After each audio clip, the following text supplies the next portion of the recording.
Hello friends, in this tutorial I will show how to create a flying ghost in Blender. To start, let's create a new project. Go to File, New, Reload Startup File. I will now enable screencast function so you can see the keys I will be using during the project. The cube is selected by default. Shift select the lamp, press key X to delete both the objects. Press Shift A, Mesh and add a monkey object. Set the shading to smooth. Go to Modifiers tab and add a collision modifier. Now press Shift A, Mesh and add a plane. Press key 7 followed by key 5 on the numpad to switch to top orthographic view. Press key S, then type 8 followed by enter to scale the plane 8 units. Press tab key once to switch to edit mode. Hit key W and click on subdivide. This will divide the plane into 4 parts. Now click on this horseshoe type magnet icon to enable snap during transform function. Select and move all the corner vertices to a point diagonally below.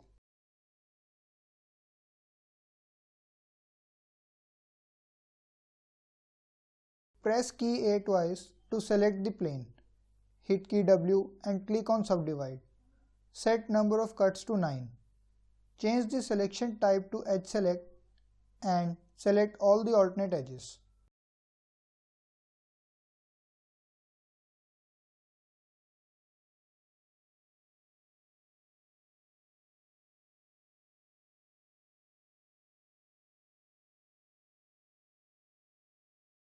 Press key E and without moving the cursor, hit enter. Now press S, type 1.3 and press enter. Change the pivot point to individual origins. Press key S, type 0.2 and press enter. Now switch back to object mode. Press key 1 on numpad to switch to front view. Drag the plane 2 units above the Z-axis. Now disable the snap function. Go to Physics tab and enable Physics for cloth. Select one of the presets. Here I will be using silk. Under cloth collision menu, enable self collision. Now, when I click the play button, we see that the plane interacts with the monkey object as a cloth. Stop the simulation near about frame 140. We will now be making eyes for the ghost. Make sure the cloth is selected, then go to Modifiers tab and apply Cloth modifier. Switch to edit mode by pressing tab key. Change the selection type to face select. Select these 4 faces. Press key X and delete the faces. Now change the selection type to vertex select. Grab the vertices and move them in order to make eye sockets.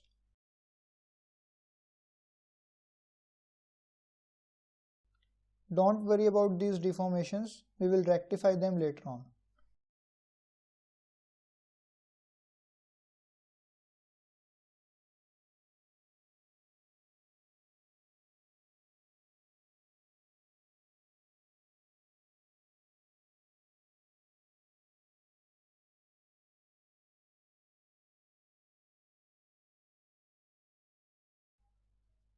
Press and hold down the Alt key and using right mouse button, select the eye loop. Press key E and without moving the cursor, hit enter. Press key W and click on smooth. This will create a nice eyelid.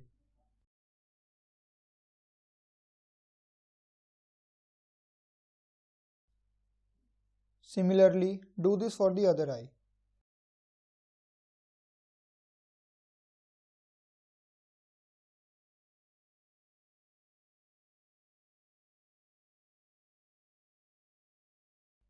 Once you are satisfied with the eyelids, switch back to object mode, change the shading to smooth, go to Modifiers tab and apply Subdivision modifier, change the view value to 2. Also apply Solidify modifier, change the thickness to about 0.005. Select the cloth and drag it over the z-axis to get rid of deformations. Switch to edit mode and adjust the vertices to remove the distortions completely.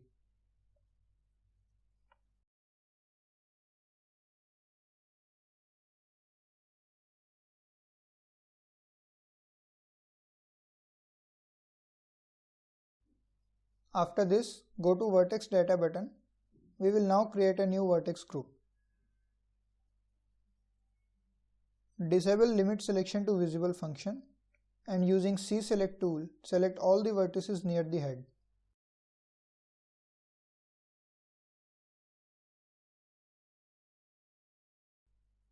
Click on this plus icon and click Assign. This will assign the selected vertices to the group. Now switch to weight paint mode. Change the brush type to F-blur. Set the radius around 90. Slightly reduce the weight on the intersecting vertices.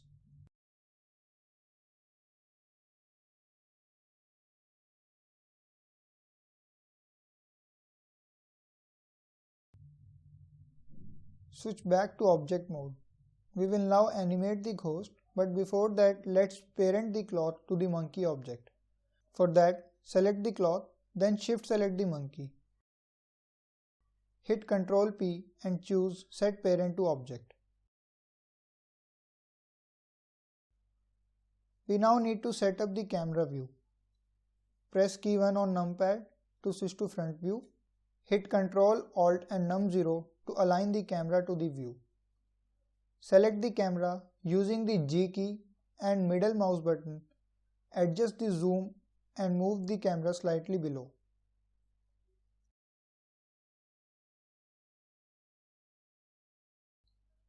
Now select the monkey object and make sure that the timeline cursor is on frame 1. Go to Object Data button, right click in the location box and click Insert Keyframes. Go to frame 90. Move the ghost over z-axis. Set location keyframe and also set single keyframe for Z rotation. Now go to frame 180. Move the ghost to the desired location and rotate it over z-axis.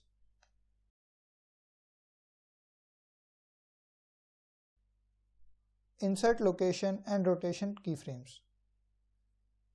Go to frame 400. Move the ghost to the other side of the camera view.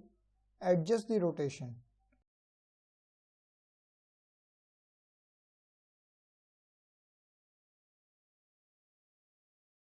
Set location and rotation keyframes. Now if I play the animation, we see that the ghost is animated, but it is moving like a rigid body.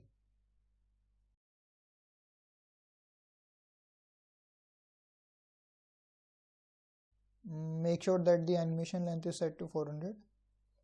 Now we will set the cloth so as to give our ghost some flexibility.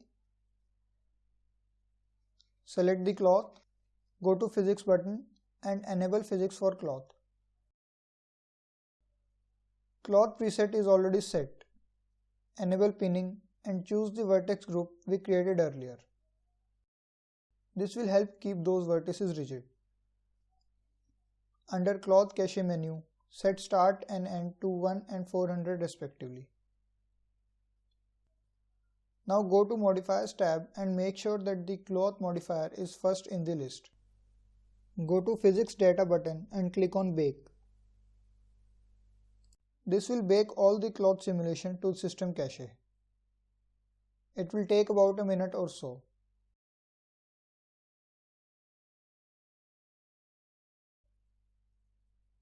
This blue line shows the baked cache. If I play the animation, we see that the ghost has also got flexibility.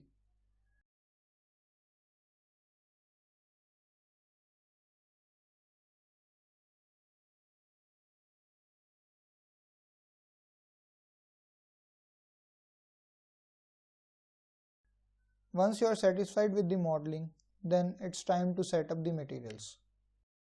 To set up the materials, click on this Vertex Data button.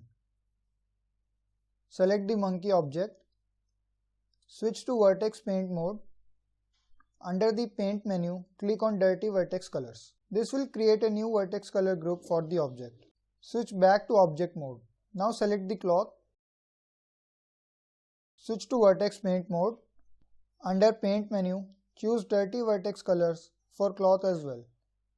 This will change the type of shading for the objects. Switch back to Object mode. Change the screen layout to Compositing. Change the view to Camera. Make sure the cloth is selected. Then click on the Material Data button. Click New. Rename the material as Cloth. Click on Use Nodes. Delete this material node. Press Shift A, input, add an extended material node. Press Shift A again and input a geometry node. Input an RGB node. Also input a mix RGB node. To make the connections, connect the RGB node to the color 1 of mix node. Connect vertex color to the color 2 of mix node. Connect mix RGB node to the extended material. And connect extended material to the output. Select the cloth material that we made earlier. Untick specular value. Set the emit value to 0.3. Change this view to 3D view and set the view to camera. Change viewport to rendered. So you are now able to see the changes in material. Set the color of the cloth to be completely white. Choose the vertex color group we created earlier. Change the mix type to add. We get a nice white cloth material. Now select the monkey object. Click New. Rename the material as monkey. Click on Use Nodes. Delete the material node. Input extended material node, geometry node, RGB node and mix RGB node. Connect the node as earlier. Choose the monkey material we created earlier. Untick specular checkbox. Set emit value to 0.9. Choose the color vertex group we created. Set the color to bright red. Change the mix type to add. This is all for the object materials. Now go to the World Data button and set the background as black. We get a nice white ghost with red eyes.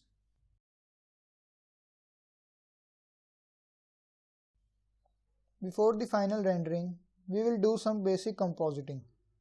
For that, click on Compositing nodes.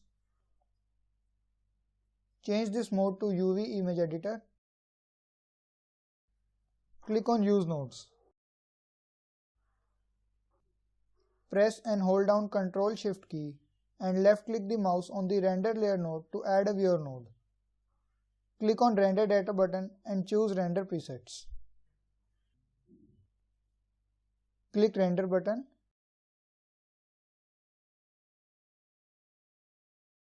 After rendering completes, click on Backdrop. You can also click on Fit to adjust the image in the viewport. We will now give a glowing effect to the ghost. For that, press Shift A and add a glare filter. Set the type to Fog Glow and change threshold to 0.2.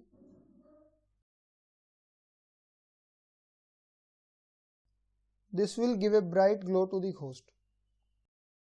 Add another glare filter.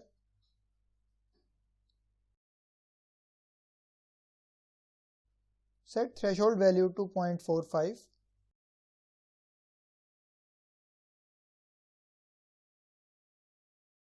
We get a nice glow effect in the eyes.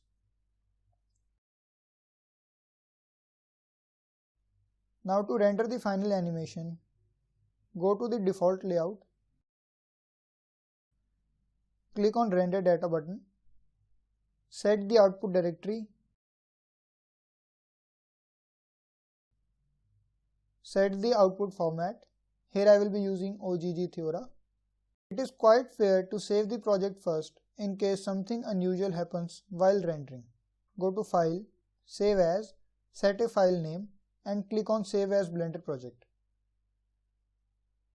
Now click on Animation button. This will take some time to render and I will pause the video during the rendering process. Our project has now finished rendering. It took my PC about 30 minutes to render all the 400 frames. To play the animation, go to Render menu and click on Play Rendered Animation. You can also open the file in Explorer window and use any third-party media player to open the file. So friends, this here concludes the tutorial. If you liked watching the video, do subscribe and leave a comment.